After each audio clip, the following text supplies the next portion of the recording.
every single 2020 primary so far. Yesterday, she took third in her home state of Massachusetts. But even now, Elizabeth Warren is still in the race. She hasn't dropped out. One possible reason why: Warren may believe that staying in the race hurts Bernie Sanders. It's been pretty obvious to all who can do math that it does hurt Sanders, and also that Warren hates him. I think you called me a liar on national TV. What? I think you called me a liar on national TV. Let's not do it right now. You want to have that discussion, we'll have that discussion. You called me, you told me. All right, let's not do it now. I don't want to get moved. I just want to say hi to him. Yeah, good. Okay. Tammy Bruce hosts Get Tammy Bruce on Fox Nation, which is excellent. She joins us tonight. So, Tammy, you're not, I don't think, a licensed psychiatrist, but you're pretty darn good at it. What do you make of the psychodrama around Elizabeth Warren? Well, my bailiwick is the psychology of politics, and of course, as we just are all observers here, you can see a lot of this is personal. I mean, obviously, politics is personal. It's a matter of what drives us. But for Elizabeth Warren, yes, also for all politicians, and I think maybe most of us in life, we're always looking to the pros and the cons of what we do. And if you have ambition, you're going to be thinking about, well, what does next year hold? Where can I get the most for what it is I want to accomplish in my life? And she may, in fact, be thinking about the establishment. If they're going to save the party, and your monologue yesterday and everything you've discussed today is, I think, absolutely accurate about the Democratic Party trying to save itself, the establishment trying to save itself, and that they can do so with Joe Biden.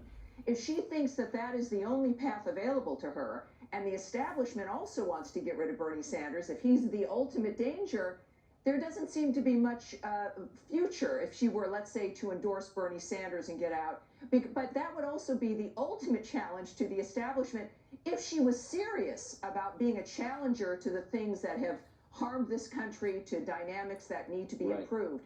So I think that if she stays in, clearly, it drains part of the Bernie numbers away. But if she were to endorse Biden, I don't think her followers are as, well, let's just say, passionate as Bernie's are, and that could then flow more support, of course, over to Joe Biden. It depends on, I think she's going to be thinking about herself, and I think it's going to depend on where she thinks she can get them more bang for her delegates. So two details that struck me. One, she's running out of money because her campaign staff is unionized, which is hilarious. And two, they're arguing with one another over who has the most privilege. Yes. It sounds to me like she's being choked, her campaign is being choked to death by wokeness, by progressive politics. Well, and so is she. I mean, obviously here, this is one of the problems. Many people said it sounded like she was lecturing us, right? And the left lectures us all the time. They not only lecture us because we're to do what we're told, but that specific thing that we're told to do is dumb. Like judge someone based on their gender or their sexual preference or their skin color. Exactly. America is, wants the opposite of that. We were created based on the power of the individual, regardless of who they were. And so we hear this lecture, and then we're supposed to vote for her because of who she is, as a sliver, because she's a woman. And it's repulsive. Literally, it's repulsive. So you have, particularly men are, pushing away from that. Women, she's had better luck with women, but perhaps it's because we're used to that kind of an approach. We've been trained by the feminist movement. But even women, I think, are realizing that that's a con. So she's the ultimate example of that, I think, is separate from Hillary.